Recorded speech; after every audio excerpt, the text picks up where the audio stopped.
আমাদের জীবনটা কি অদ্ভুত, তাই না? আমরা নানা কাজে ব্যস্ত থাকি, ভগবানকে ভুলে যাই, নানান কাজে ব্যস্ত থাকি, মৃত্যুকে ভুলে যাই। কিন্তু আমাদের একদিন মৃত্যু হবে। আমরা ভগবানকে কখন ডাকি? যখন বিপদে পড়ি তখনই ভগবানকে ডাকি, যখন পরীক্ষা দিতে যাই তখন ভগবানকে ডাকি। আবার কখনো কখনো মা কালীকে, মা জগদ্ধত্রীকে, মা লক্ষ্মীকে ডাকি, মা আমি যদি পাস করি তোমাকে আমি 100 টাকার মিষ্টি দেবো, মা আমি যদি চাকরি পেয়ে যাই তোমার কাছে আমি জবা ফুলের মালা নিয়ে গিয়ে পুজো দেবো। এটা ভগবানকে আমরা কি বলছি? মা বৈষ্ণবীদের আমরা কি বলছি? ঘুষ দিচ্ছি, ঘুষ। এটা করলে হবে না। ভগবানের সেবা করতে হলে মন দিয়ে, শুদ্ধ মনে সেবা করতে হবে। এই জড়জগৎ থেকে উদ্ধার করার জন্য আমাদের ভগবান আছে, উদ্ধার করে দেবে। কিন্তু আমাদের কি করছি? আমরা শুদ্ধ মনে ভক্তি করছি না। আমাদের ভক্তদের মধ্যেও অহংকার আছে।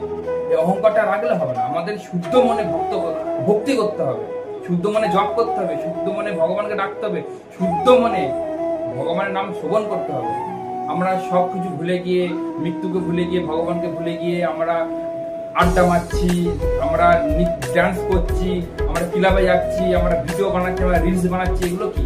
এগুলো নয়। এটা আমাদের সনাতন ধর্ম নয়। ধর্মে কি বলেছে? আমাদের ধর্মকেও রক্ষা করতে হবে, নিজেদেরও রক্ষা করতে হবে। কিন্তু আমরা সব কিছু ভুলে গিয়ে, ভগবানকে ভুলে গিয়ে, মৃত্যুকে ভুলে গিয়ে আমরা কি করছি? ঘুরে ঘুরে বেড়াচ্ছি। কিন্তু একটা জিনিস মাথায় রাখবে, বছর চলে যাবে, মাস চলে যাবে, সপ্তাহ কখনো যায় না। আমাদের মৃত্যু একটা সপ্তাহের মধ্যেই হবে। ভেবে নিন এবার ব্যাপারটা।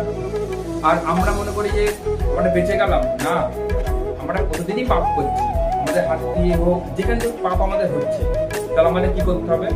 শুদ্ধ মনে ভগবানের সেবা করতে হবে, ভগবানকে ডাকতে হবে। বিপদে পড়লে ভগবানকে ডাকলাম, ভগবানকে স্মরণ করলাম, তা না। আমরা নিজেদেরই রক্ষা নিজেদেরই করতে হবে, ভগবানকে ডাকতে হবে। মৃত্যুকে ভুলে গেলে হবে না। মৃত্যুকেও আমাকে স্মরণ করতে হবে। এমন কাজ করবো না যাতে মৃত্যুর টাইম আমি ভয় পাই মৃত্যুকে। এমন কাজ করতে হবে যাতে আমার মৃত্যুকেও বলতে পারি, মৃত্যু আমাকে এসে নিয়ে যা, আমাকে আমি হাসি মুখে যেন যেতে পারি। এটা যেন আমাদের করতে হবে।